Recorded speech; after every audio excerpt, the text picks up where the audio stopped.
Wonder, pages 284 to 293. Ducks.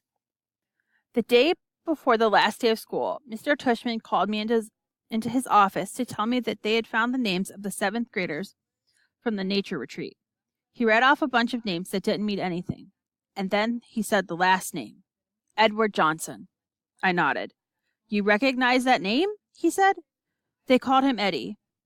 Right. Well, they found this in Eddie's locker. He handed me what was left of my hearing aid headband.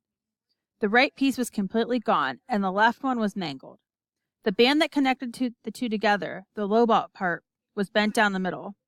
His school wants to know if you want to press charges, Mr. Tushman said. I looked at my hearing aid. No, I don't think so, I shrugged. I'm being fitted for new ones anyways. Well, why don't you talk with your parents about it tonight? I'll call your mom tomorrow to talk with her about it, too. Would they go to jail, I asked. No, not jail, but they'd probably go to juvie court, and maybe they'll learn a lesson that way.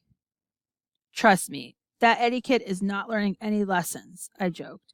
He sat down behind his desk. Augie, why don't you sit down a second, he said. I sat down. All the things on his desk were the same as when I first walked into his office last summer. The same mirrored cube, the same little fish, the little globe floating in the air that felt like ages ago. Hard to believe that this year's almost over, huh? He said, almost like he was reading my mind. Yeah. Has it been a good year for you, Augie? Has it been okay? Yeah, it's been good, I nodded. I know academically it's been a great year for you. You're one of our top students. Congrats on the high honor roll. Thanks. Yeah, that's cool.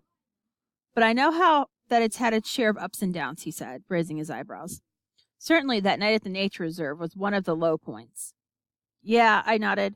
But it was also kind of good, too. In what way? Well, you know how people stood up for me and stuff? Yeah, that was pretty wonderful, he said, smiling. Yeah. I know in school things got a little hairy with Julian at times. I have to admit, he surprised me with that one. You know about that stuff? I asked him. Middle school directors have a way of knowing about a lot of stuff. Do you have, secret security cameras in the hallways? I joked. And microphones everywhere, he laughed. No, seriously. He laughed again. No, not seriously. Oh. The teachers know more than kids think, Augie. I wish you and Jack had come to me about the mean notes that were left in your lockers. How'd you know about that? I said. I'm telling you, middle school directors know all. It wasn't a big deal, I answered. And we wrote notes, too. He smiled. I don't know if it's public yet, he said, though it will be soon. But Julian Alabance is not coming back to Beecher Prep next year. What? I said.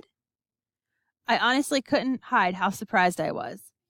His parents don't think Beecher Prep is a good fit for him, Mr. Tushman continued, raising his shoulders. Wow, that's big news, I said. Yeah, I thought you should know. Then suddenly I noticed the pumpkin portrait that used to be behind his desk was gone, and my drawing, my self-portrait as an animal that I drew for the New Year art show, was now framed and hanging behind his desk. Hey, that's mine, I pointed. Mr. Tushman turned around like he didn't know what I was talking about. Oh, that's right, he said, tapping his forehead. I've been meaning to show you this for months now. My self-portrait is a duck, I nodded. I love this piece, Augie, he said. When your art teacher showed it to me, I asked her if I could keep it for my wall. I hope that's okay with you. Oh, yeah, sure. What happened to the pumpkin portrait? Right behind you. Oh, yeah, nice. I've been meaning to ask you since I hung this up, he said, looking at it. Why did you choose to represent yourself as a duck? What do you mean? I answered. That was the assignment. Yes, but why a duck? Is it safe to assume that it was because of the story of the duckling that turns into a swan? No, I laughed, shaking my head. It's because I think I look like a duck. Oh, said Mr. Tushman, his eyes opening wide. He started laughing. Really? Huh. Here I was looking for symbolism and metaphors, and sometimes a duck is just a duck.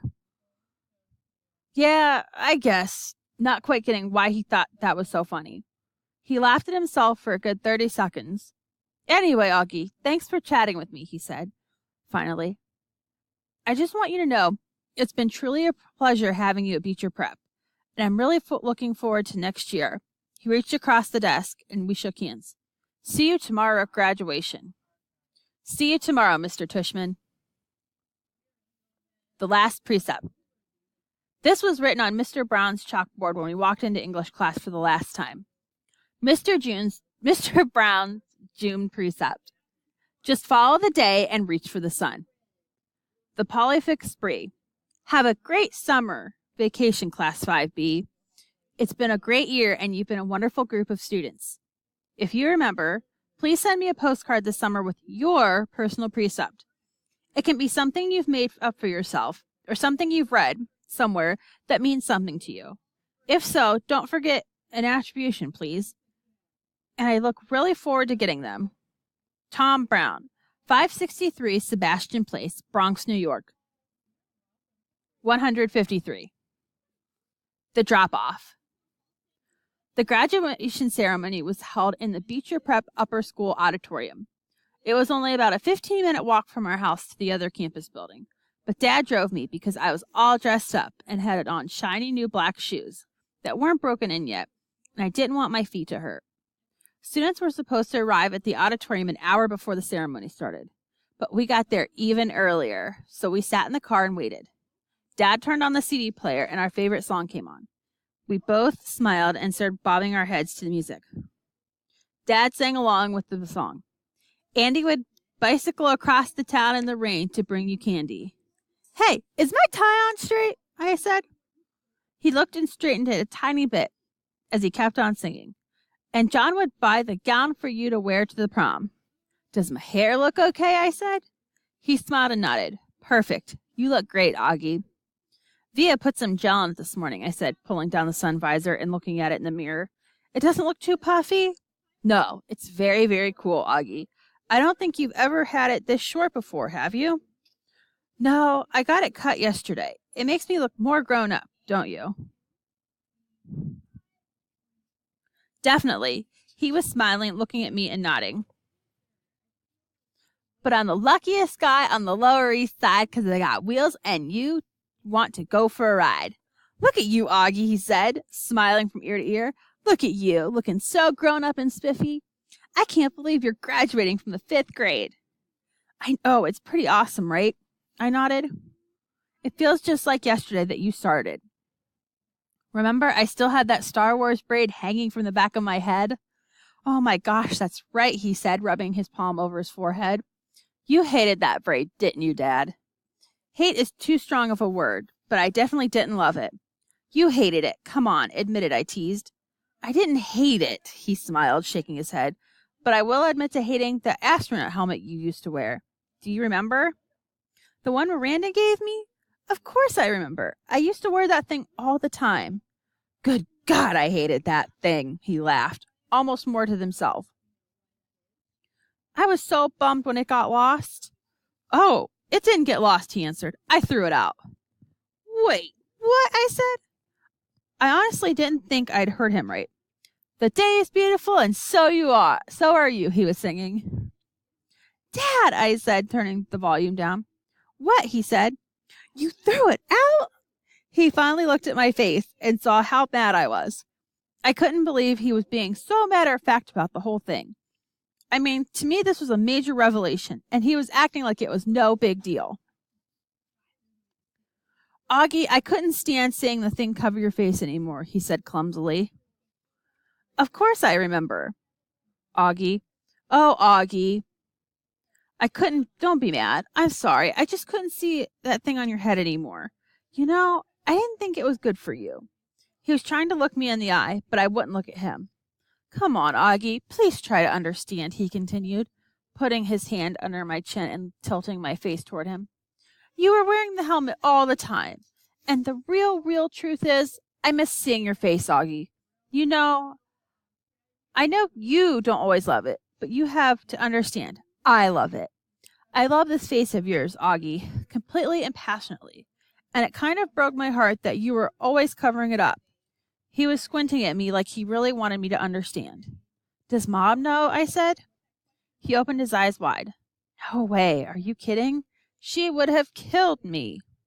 She tore the place apart looking for that helmet, Dad. I mean, she spent like a week looking in every closet, in the laundry room, everywhere. I know, he said, nodding. That's why she'd kill me. And then he looked at me, and something about his expression made me start laughing, which made him open his mouth wide, like he realized he was going to say something. Wait a minute, Augie, he said, pointing his finger at me.